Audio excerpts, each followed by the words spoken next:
Susurros.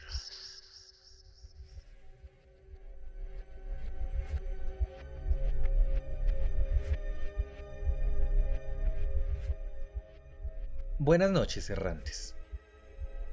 Yo soy Jefferson y les doy la bienvenida al segundo episodio de Susurros.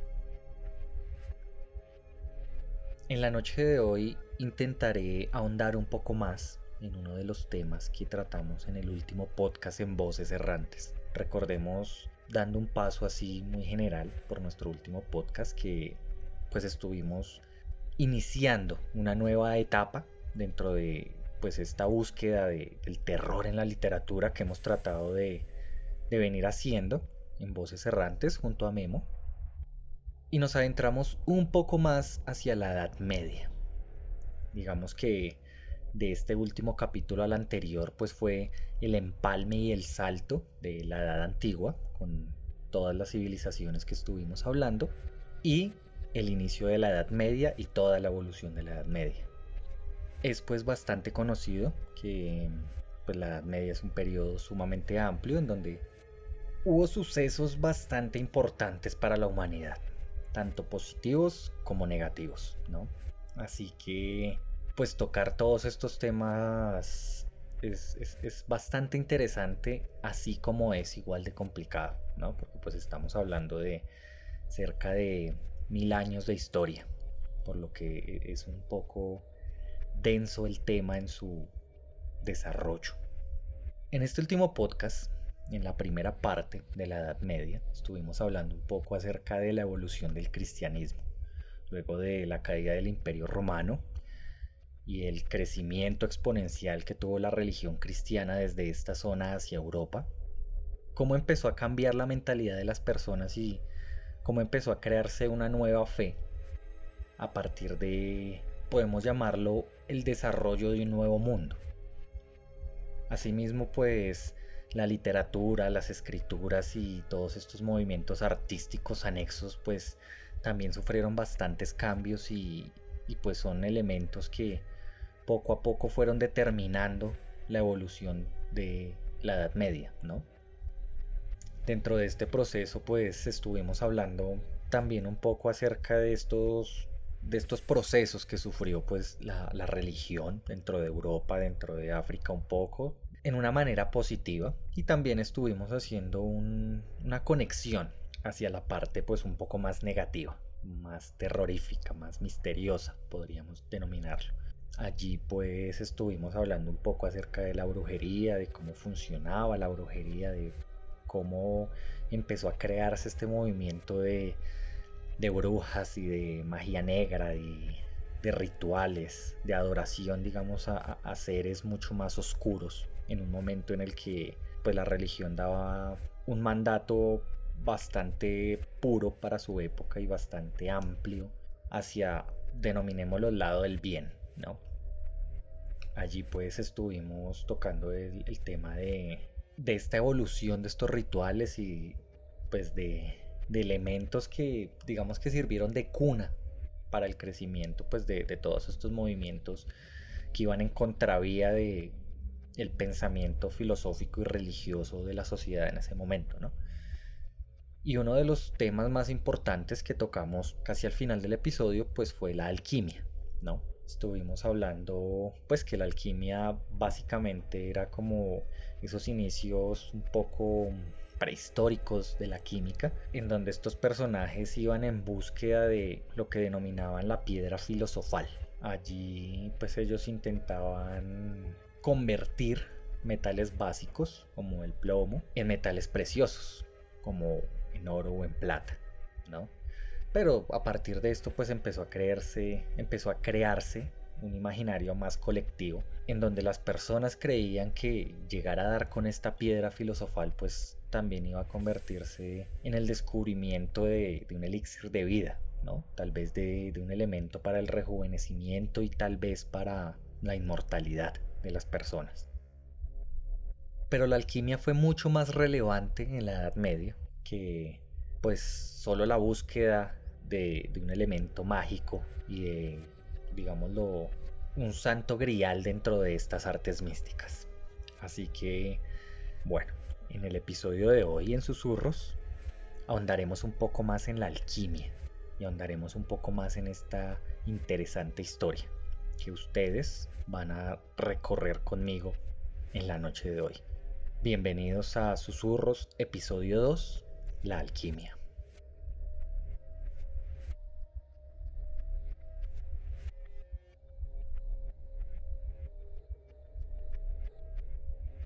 Bueno, los primeros textos alquímicos que se encontraron fueron encontrados en Egipto, básicamente pues escritos en papiros. Y pues luego de hacerle análisis, estos dataron cerca del siglo III antes de Cristo. Basados pues en esto, entendemos que el término base, podemos llamarlo, la etimología de este término, pues se relaciona con el idioma árabe, ¿no? Básicamente el término árabe que definía pues estos procedimientos era alquimia o alquimilla, y su significado literal era arte negro. Como lo dije en la introducción, pues básicamente eran textos de recetas y de fórmulas que buscaban realizar una conversión de metales básicos, y también lo usaban pues para la fabricación de otros elementos, ¿no? Allí pues es donde estos primeros químicos, podemos denominarlos, empiezan a fabricar colores, a fabricar pigmentos para pues las pinturas que se empezaban a realizar y los escritos y demás. Y aparte de eso, pues elixires y perfumes, ¿no? Recordemos que pues los perfumes eran mucho más rústicos en su desarrollo en una edad temprana. Allí podemos pues recordar justamente la película del perfume, en donde pues el protagonista Jean-Baptiste Grenoir, para fabricar todos estos perfumes con el olor corporal de las personas que lo enloquecían, pues lo que hacía era embadurnar a sus víctimas con una grasa de cerdo para que esta grasa absorbiera todo el olor del cuerpo, y luego de eso pues la grasa era sometida a unos procedimientos, ¿no? Por supuesto, pues esta historia está ambientada en el siglo XVIII, mucho más adelante de la época en la que nosotros queremos establecer e iniciar esta línea de tiempo, pero pues nos da ya una idea un poco inicial de cómo van avanzando estos procedimientos y qué tan rústicos pueden llegar a ser, ¿no? Entonces, pues si nos hacemos una idea de que en el siglo XVIII el proceso para realizar estos perfumes se hacía en esta manera, pues podemos denominarlos profesionales, ¿sí? Que ya se dedicaban al arte de la perfumería, y aún así siendo tan rústicos, pues cómo pudo haber sido tal vez 10 siglos atrás, ¿no? Obviamente, pues hablando ya en esta época mucho más antigua, con digamos que unos principios religiosos más establecidos, pues ya estos movimientos ocultos tenían fines mucho más ocultos de igual manera. Muchas veces estos elixires que preparaban pues eran ofrecidos a los muertos para que ellos lo utilizaran posteriormente en el más allá, al igual que hacían pues muchas otras civilizaciones con bienes materiales que eran arrojados en las tumbas para que cuando muriera y estuviera en el más allá pues pudiera llevarse todos estos elementos. Aquí ya empezaron a tomar elementos más preparados por ellos mismos, podemos denominarlo de esa manera. El siglo XVI se convertiría en el siglo de oro de la alquimia en Europa.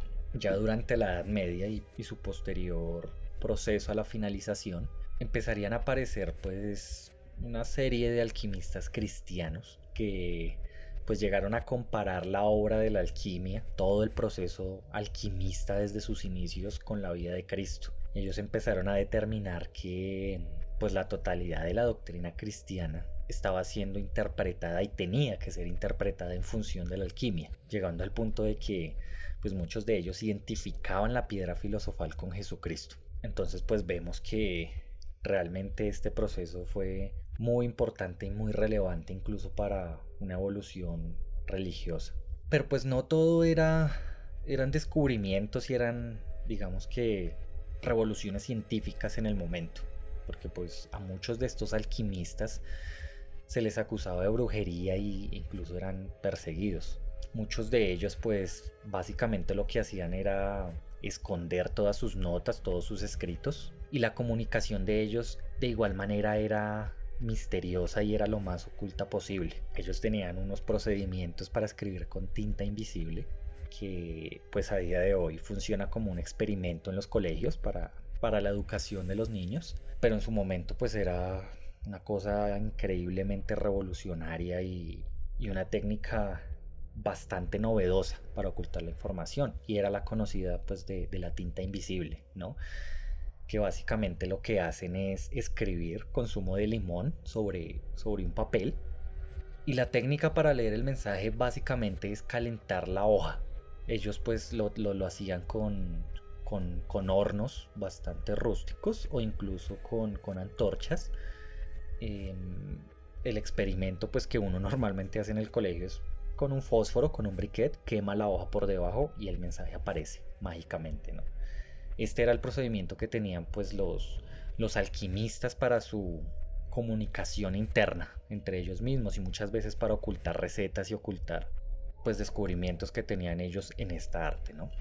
Recordemos también que pues este movimiento alquimista está establecido en la tabla Esmeralda, lo conocido como la gran obra o el opus magnum, que básicamente pues es un término alquimista para el proceso de creación de lo que ellos denominaban la piedra filosofal, que pues haciendo un poco más de recordación, o pues aclarando para quienes no escucharon nuestro último podcast, que por cierto pues están completamente invitados a que nos busquen en redes y escuchen nuestros podcasts.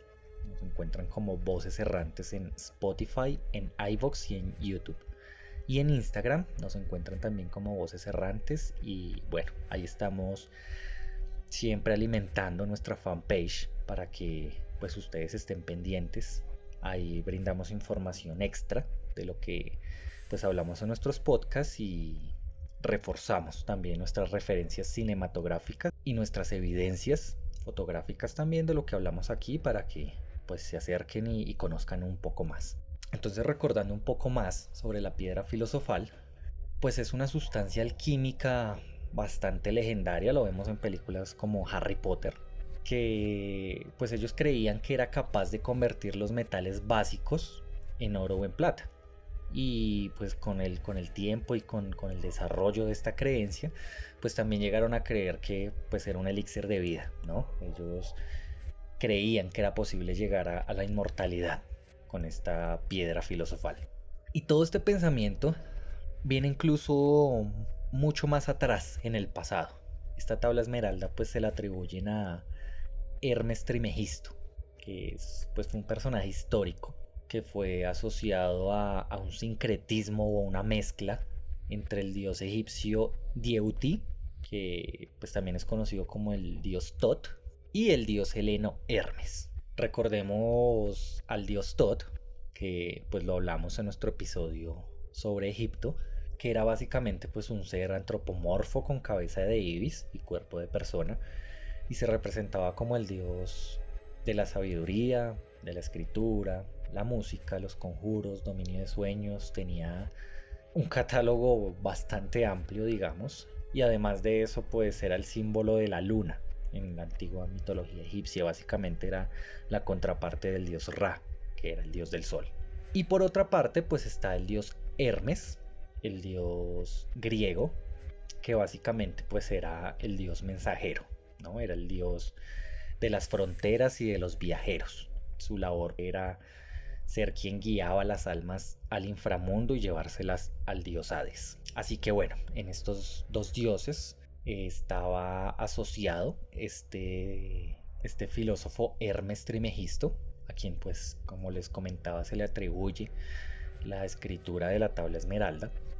Y este señor pues es mencionado inicialmente en todo este movimiento de literatura ocultista como ese sabio egipcio que era pues paralelo al dios Tot, ¿no? Obviamente pues como les dije al principio, hay textos sumamente antiguos, los primeros que se han encontrado referentes a este tema alquimista, encontrados en Egipto, por lo que pues se cree que su vida o su desarrollo filosófico estuvo desencadenado en esta zona del mundo y se cree pues que él creó la alquimia y desarrolló un sistema de creencias metafísicas que hoy pues son definidas como el hermetismo.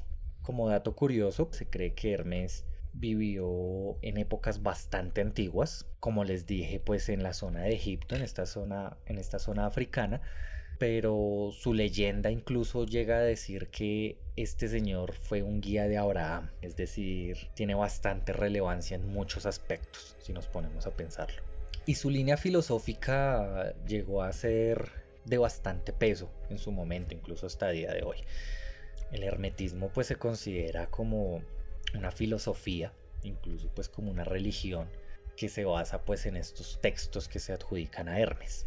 Según la creencia pues de los hermetistas, la alquimia no sería simplemente una nueva ciencia creada, sino un lenguaje que se podía codificar mediante símbolos y que le permitían a quienes trataran de ingresar a este, llamémoslo movimiento, acceder a una percepción de un orden mucho más alto y mucho más grande, en donde la naturaleza como un sistema y el hombre como un ser, pues estaban en un estado de creación constante.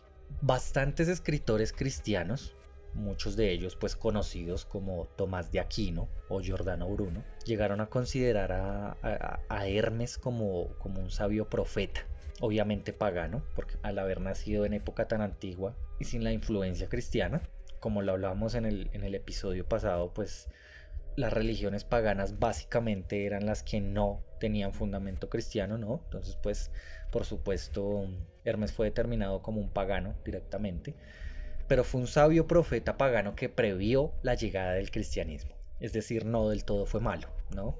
Pero, pues, sin embargo, muchos teólogos católicos llegaron a condenarlo públicamente, considerando pues que su doctrina era una herejía, ¿sí? No tenía un fundamento para ser aceptado dentro del cristianismo y del catolicismo, sobre todo porque pues digamos que dentro de sus características tenían bastante secretismo, ¿sí? Lo que podemos nosotros pues definir como un manejo muy secreto de todos sus procedimientos, ¿no? Además que pues muchos en su momento la llegaron a considerar una sociedad secreta, teniendo en cuenta pues en el medioevo cómo fue el desarrollo durante todo el tiempo del oscurantismo y cómo ellos tenían que movilizarse de una manera mucho más oculta, ¿no?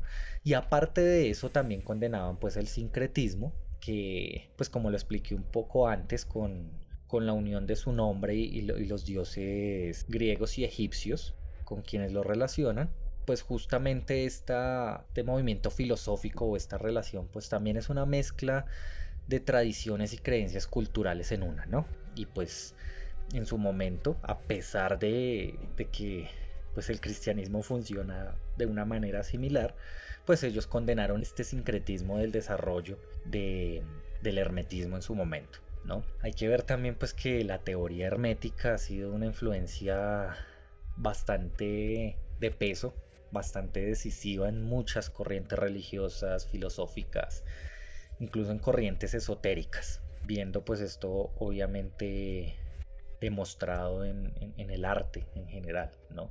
En arte como la literatura, como la música, como la pintura. Pero esto se vería más adelante, sobre todo en el Renacimiento, ¿no? Cuando digamos que todos estos movimientos artísticos fueron un poco más libres debido a que tuvieron una, entre comillas, liberación de toda esta presión cristiana que había pues, para el arte en el medioevo.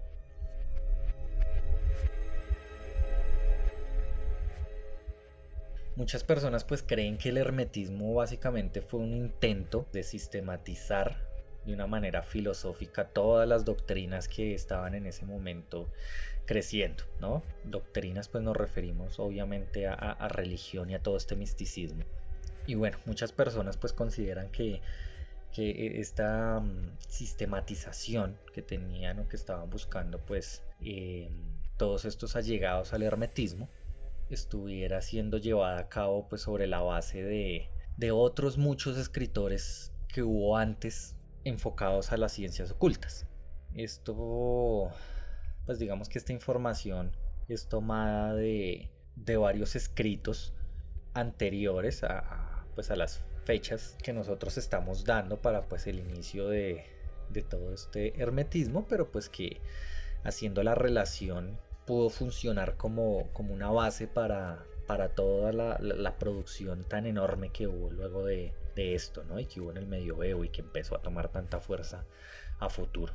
Básicamente, pues esta tradición sería como una mezcla entre los pensamientos que llegaron luego de toda la filosofía que planteó Platón y el cristianismo, pues que estaba en crecimiento.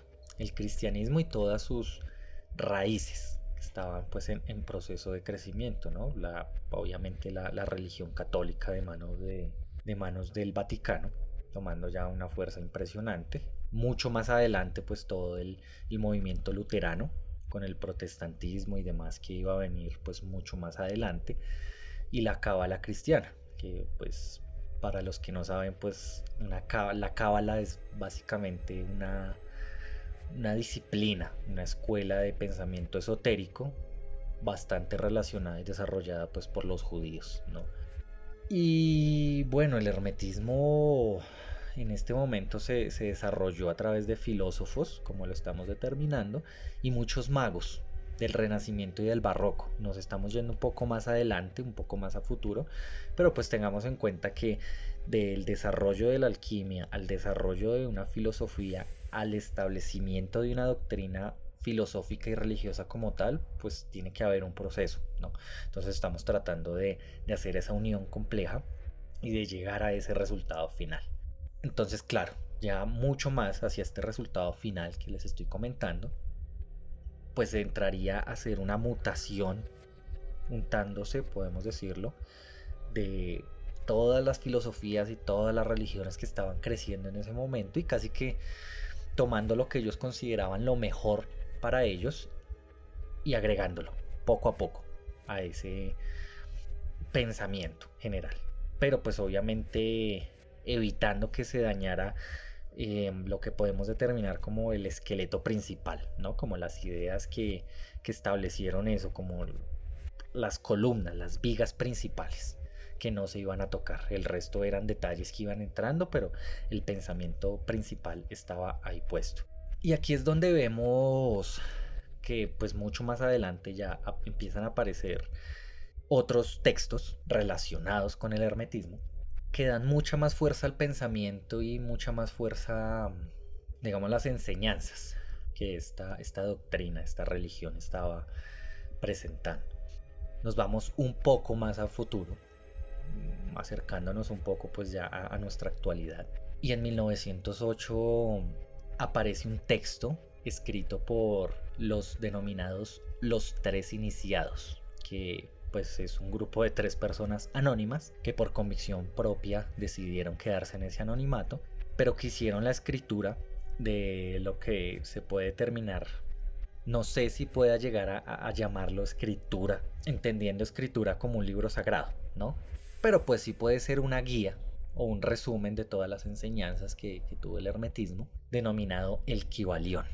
En el Kybalión pues vemos justamente de una manera un poco más condensada, más resumida, todas estas enseñanzas que estaba dejando o que dejó el hermetismo y que por supuesto estaba basado 100% en la tabla de Esmeralda y todo lo que pues estaba escrito allí en el Opus Magnum. El resumen más importante y lo que digamos tiene tanta relevancia en el Kybalión pues es la escritura de los 7 principios del hermetismo, ¿vale? Que fueron una, no sé cómo determinarlo, como una serie de leyes tal vez que establecían el funcionamiento global del universo en general, básicamente.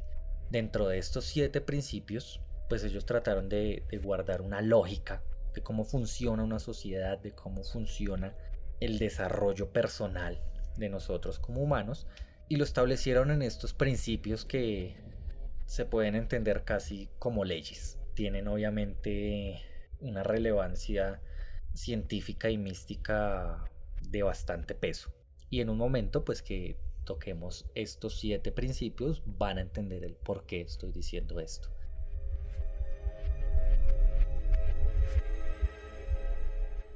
El principio número uno es el principio del mentalismo, en el que dice básicamente que el funcionamiento de todo es mental, que el universo es mental, que el todo es un conjunto totalizador y que nada hay fuera del todo.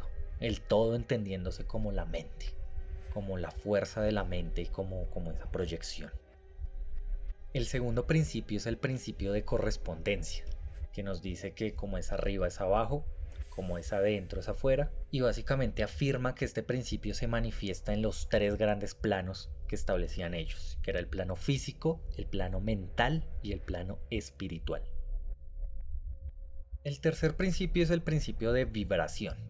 Establece que nada está inmóvil, que todo se mueve, que todo está en una constante vibración, en un constante cambio. El cuarto principio es el principio de polaridad, en donde nos establece que todo es doble, que absolutamente todo tiene dos polos y que todo tiene su par de opuestos, en donde pues los iguales y los diferentes son lo mismo y que los opuestos son idénticos en la naturaleza, pero diferentes en grado. Obviamente tienen una especie de diferencia, pero siguen siendo iguales. Que no hay verdad absoluta, sino todas las verdades pues son medias verdades y que las paradojas pueden llegar a reconciliarse, pueden llegar a tener una solución. El quinto principio del hermetismo es el principio de ritmo. Nos dice que todo fluye y refluye. Todas las situaciones en la vida tienen periodos de avance y de retroceso, y asimismo todas las cosas como ascienden también descienden. Y que básicamente el andar de la vida es como un movimiento de un péndulo, ¿no? De un lado para el otro. Por lo que hay una igualdad, en donde la medida de su movimiento hacia un lado es exactamente igual a la del movimiento hacia el otro. Por lo que en este caso el ritmo también lo definen como una compensación, como una igualdad. El sexto principio es el principio de causa y efecto. Explica básicamente que toda causa tiene su efecto y asimismo todo efecto tiene su causa, ¿no? En donde todo sucede de acuerdo a la ley y que la suerte o el azar en la vida no es sino el nombre que se le da a una ley que no se ha conocido hasta el momento. Es como la determinación que uno le da a lo que aún no se puede explicar y lo denominan suerte, ¿vale? Por lo que pues hay bastantes niveles de causalidad, ¿sí? Allí pues podemos incluso llegar a tocar un poco el tema tan conocido del efecto mariposa, que nos establece pues que el aleteo de una mariposa en un extremo del mundo puede causar un tsunami en el otro, ¿vale? Entonces son básicamente planos, niveles de causalidad, pero pues que absolutamente nada de esto se escapa a una ley que va a explicar el por qué sucede esto. Y el último principio hermético es el principio de género. Dice pues que el género existe en todos lados, que todo tiene su masculino y su femenino, y que el género de igual manera se manifiesta en los tres planos que ellos explicaban, ¿no? Entendiéndose que en el plano físico esta terminación del género pues es básicamente refiriéndose a la sexualidad. Aquí vemos que pues el pensamiento hermético en muchas medidas estaba un poco adelantado tal vez a su época, ¿no? Vuelvo a hacer la aclaración que este equivalión y estos 7 principios herméticos están basados en la tabla esmeralda y en el opus magnum que estaba allí escrito. Y estamos hablando de cerca de 3 siglos antes de Cristo, ¿no?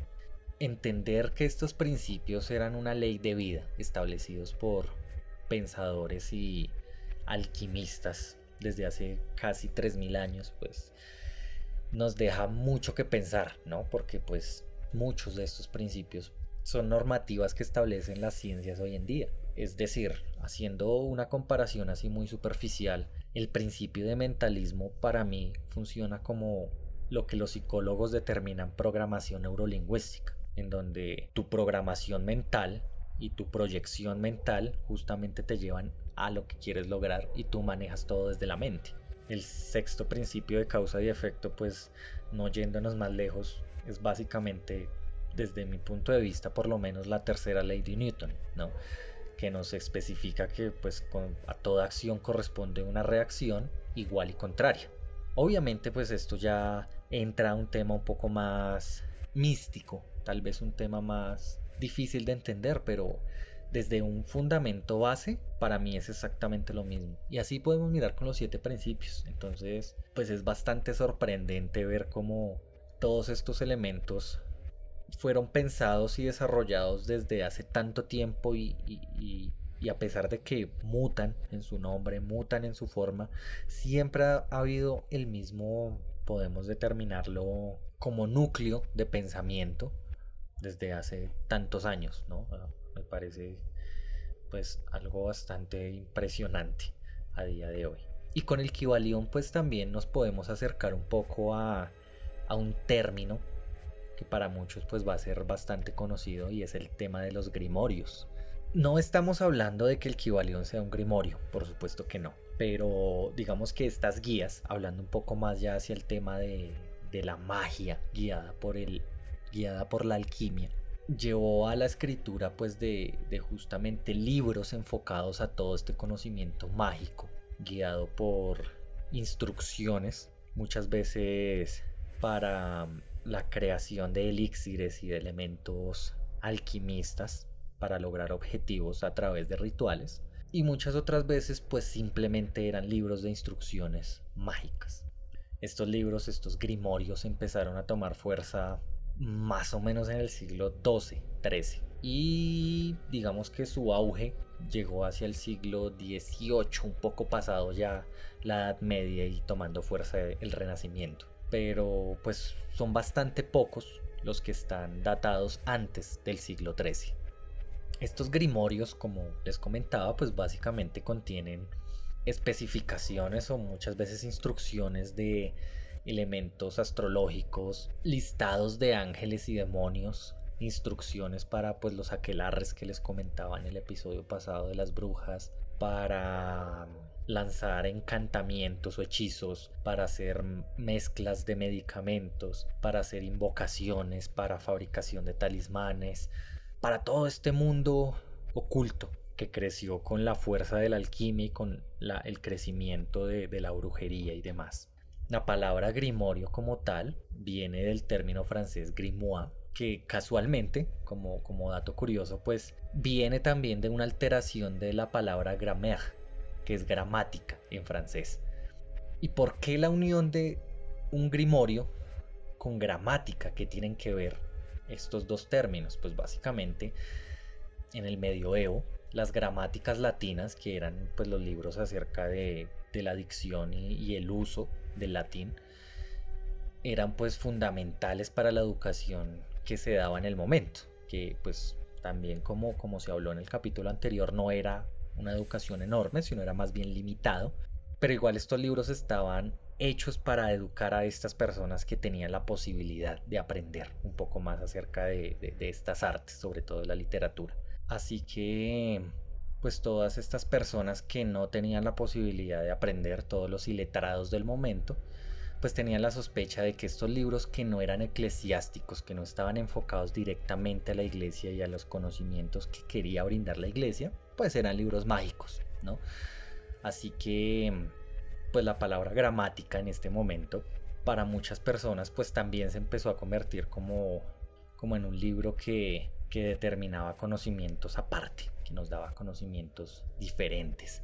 Y el listado de grimorios que se empezaron a desarrollar desde el siglo XIII es enorme, es bastante grande, pero hoy trataremos de abarcar varios de los más conocidos, varios de los que tienen pues más reconocimiento a través del tiempo y que nos dan un acercamiento a través de los aprendizajes buenos y malos que se dieron en la Edad Media y que pues a día de hoy todavía son bastante relevantes en la sociedad.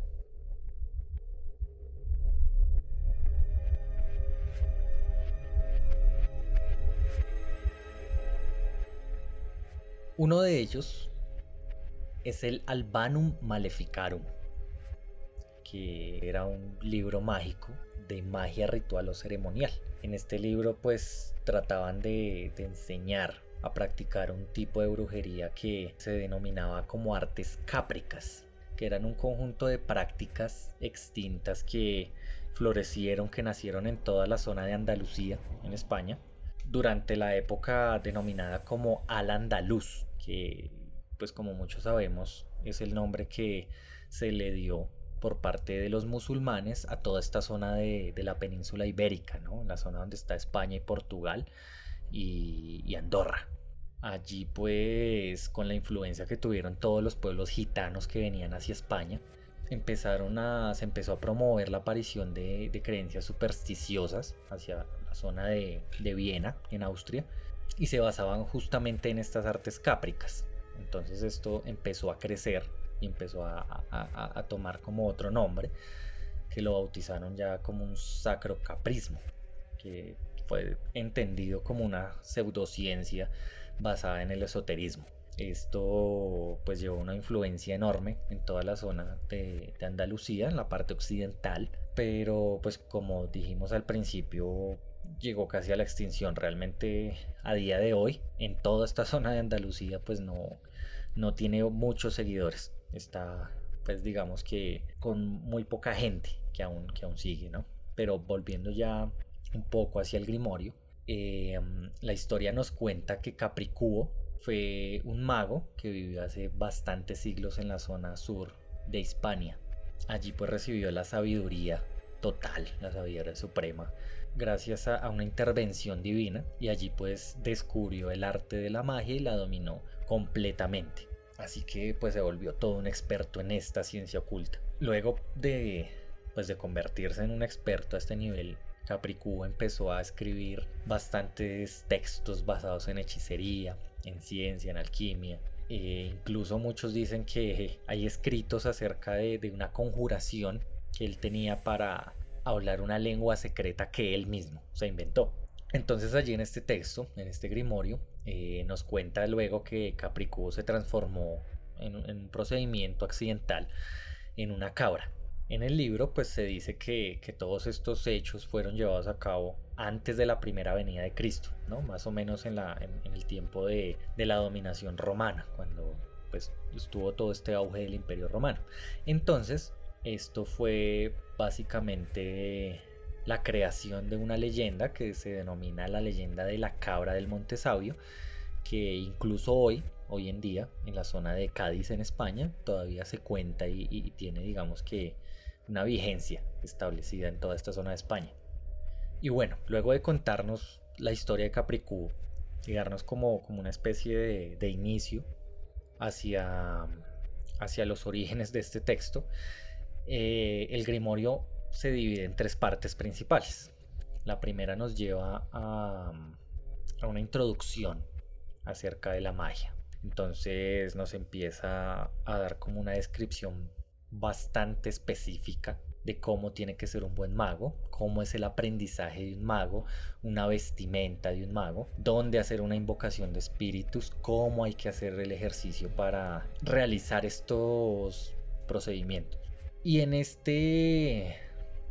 descripción, digamos, nos empieza también a determinar cómo utilizar todos los objetos encantados que vamos a incluir dentro de estas recetas que él nos escribe. Y pues asimismo, qué objetos se pueden encantar, cómo se pueden encantar, la fabricación, en qué momento. Es decir, es bastante específico para esta preparación, llamémoslo mise en place mágico. Luego de esto ya salta a la segunda parte, en donde vuelve a retomar la parte de la leyenda, entra a explicar un poco más todo lo relacionado con la historia pues de Capricuo y la leyenda de la cabra del Monte Sabio, ahondando un poco más en la zona donde habita, ¿no? Como en esta zona geográfica, siendo un poco más específico. Y asimismo empieza a darnos una explicación de cómo llamar a esta cabra, de las maneras en que se presenta y de cómo comunicarse directamente con ella, ¿vale? Haciendo ya parte de esta cabra como de un ser místico que funciona a modo de invocación para estos rituales mágicos. Y finalmente, en la tercera parte del Grimorio, entra ya digamos que en la parte densa y empieza a hablarnos acerca de los conjuros y de los hechizos que se pueden realizar justamente con estas artes cápricas, ¿no? Ya de los encantamientos para encontrar el amor, para realizar maldiciones, para aprender a volar, para encontrar lo que pues aquí nosotros denominamos como huacas, ¿no? Para encontrar estos tesoros escondidos por el tiempo. Y empieza ya a meterse como en estos temas un poco más misteriosos y más complicados, ¿no? Llegando al punto de darnos rituales y procedimientos para someter demonios, para fabricar talismanes y llegando a realizar todos estos procedimientos mágicos que en, pues directamente se pueden considerar como magia negra, ¿no? Este es pues el denominado Albanum Maleficarum.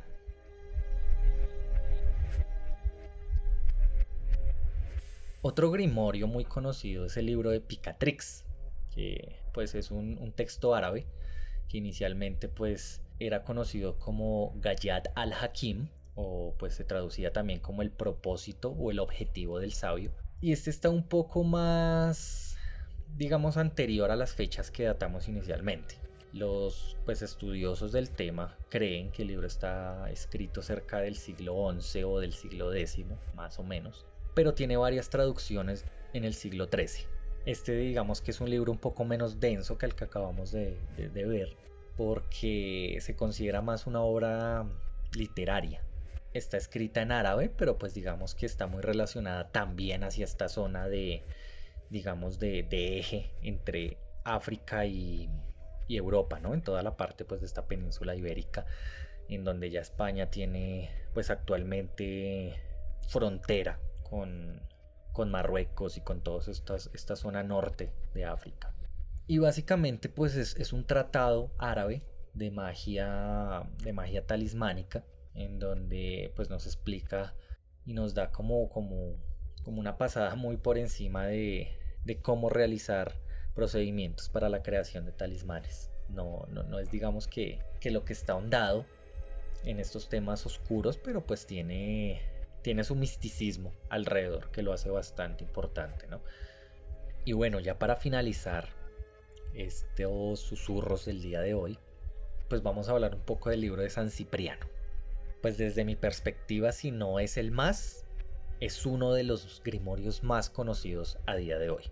Básicamente, pues el libro de San Cipriano, que muchas personas lo conocen como el gran libro de San Cipriano o el libro magno de San Cipriano, muchos otros lo denominan el Ciprianillo, pues es un grimorio bastante fundamentado en la magia.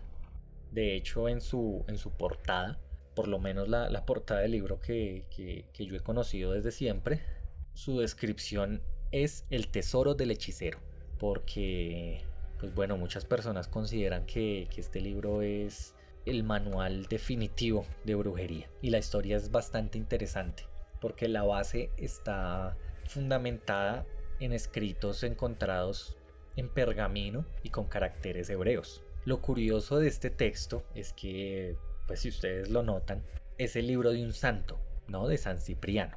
Entonces, pues uno empieza a hacer como la relación y decir, bueno, pero ¿cómo es posible que un grimorio, un libro de magia negra, de brujería bastante pesada, pues está escrito por un santo, ¿no? ¿Qué pasó aquí o qué se le pasó a la iglesia por alto y santificó a un mago o algo por el estilo? Pues un poco, la verdad. La historia es bastante interesante.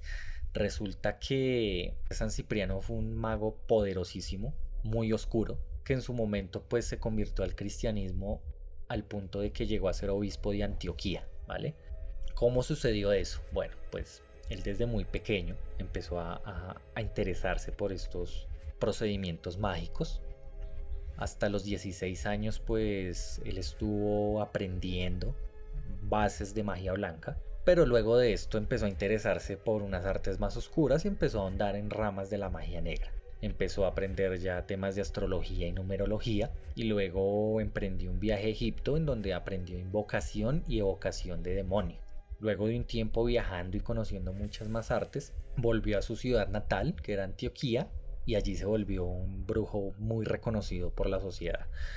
Entonces pues las personas se acercaban a él para pedirle pues ayuda con problemas o procedimientos que necesitaran y que tuvieran que tener esta intervención mágica en donde pues él obviamente a cambio de dinero les ayudaba con eso, ¿no? Luego de un tiempo, pues se fue a vivir a una cueva, él completamente solo para ahondar sus conocimientos y dentro de su pensamiento para acercarse al inframundo, para estar mucho más cerca del inframundo. Allí viviendo en esta cueva llegó a un punto de búsqueda tan completa que pues la leyenda nos dice que llegó al punto de conocer a Lucifer en persona.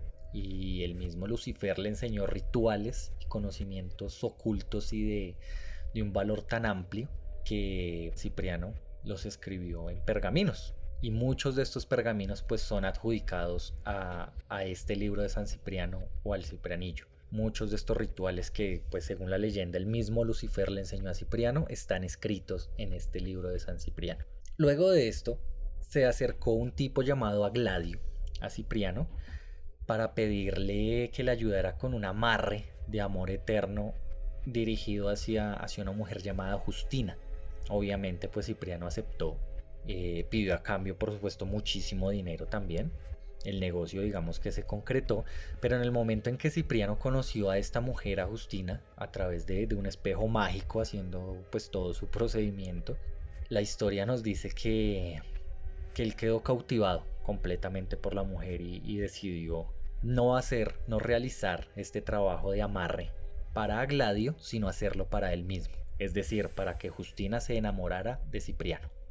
Lo curioso aquí es que, pues luego de un tiempo de hacer todos estos trabajos de brujería, pues ninguno de ellos quiso funcionar. Entonces, pues Cipriano obviamente quedó sumamente exaltado y sorprendido porque no entendía el por qué no funcionaban sus trabajos, que pues por supuesto tenían un nivel impresionante. Y la decisión que tomó fue invocar a Lucifer para indagar sobre esto y preguntarle, tratar de encontrar una respuesta de por qué sus trabajos no funcionaban. Entonces Lucifer en su charla le declara que la razón por la que no funcionaba ninguno de estos trabajos era debido a Jesucristo. Haciendo aquí un paralelo, pues estamos hablando de esta historia cerca del 200-300 después de Cristo, más o menos. Entonces, claro, pues Cipriano se sorprende bastante sabiendo que hay un personaje mucho más poderoso que Lucifer y él empieza como a sentirse interesado en este tal Jesucristo que le habló Lucifer, ¿no? ¿Cómo era posible que hubiese alguien mucho más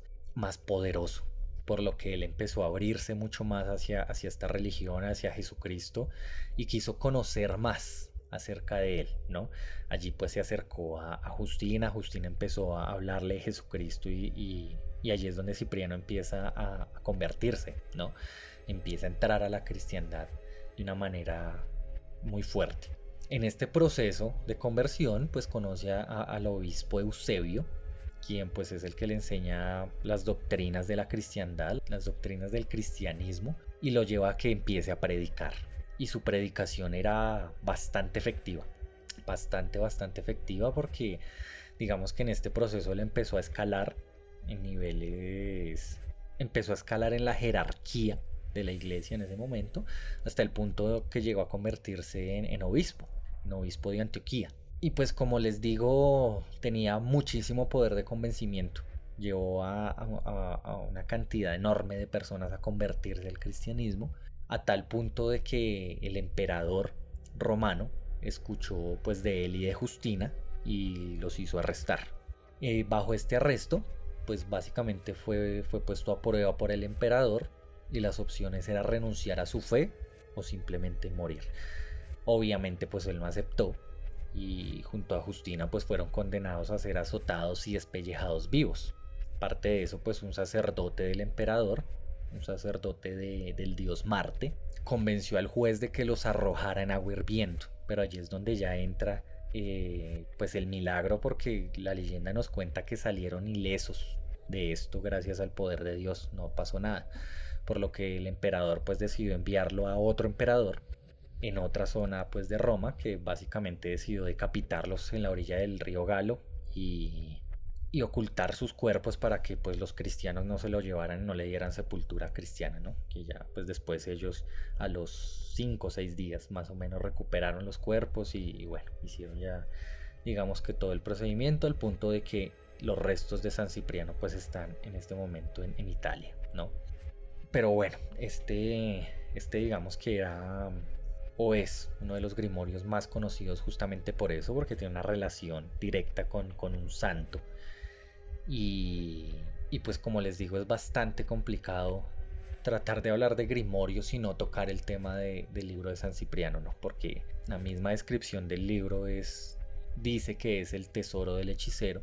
Y en su prólogo, pues incluso nos informa que contiene invocaciones, pactos, exorcismos, escuela de sortilegios, pactos de sangre, recopilación de magia, encantamientos, hechicerías y sortilegios.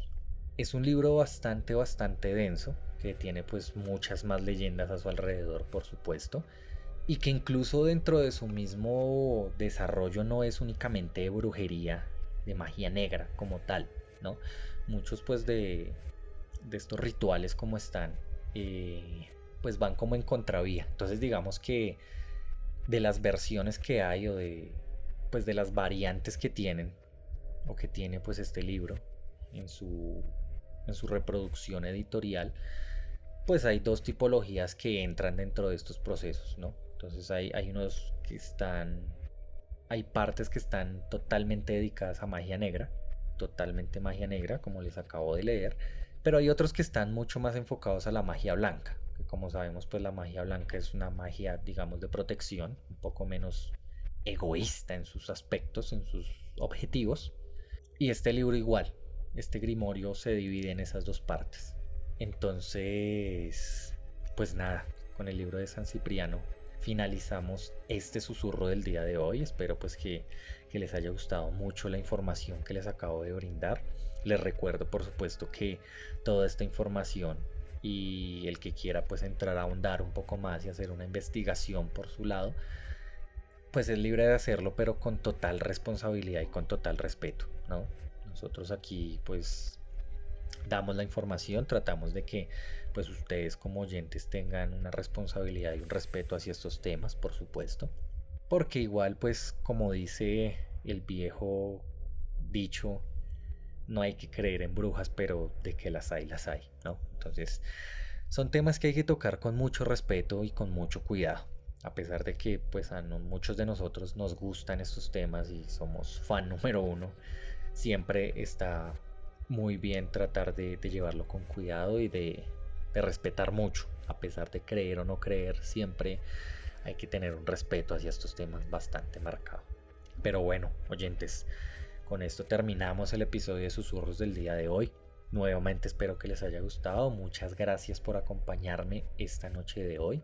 Recuerden que pueden buscarnos en Instagram como Voces Errantes. Allí pues estamos siempre dando elementos extra para reforzar nuestros podcasts. Y nos pueden escuchar en Spotify, en iVoox y en YouTube como Voces Errantes. Yo soy Jefferson. De nuevo muchísimas gracias por acompañarme en este susurro. Nos vemos el próximo lunes en nuestro siguiente episodio de Voces Errantes, hablando un poco más de el medioevo.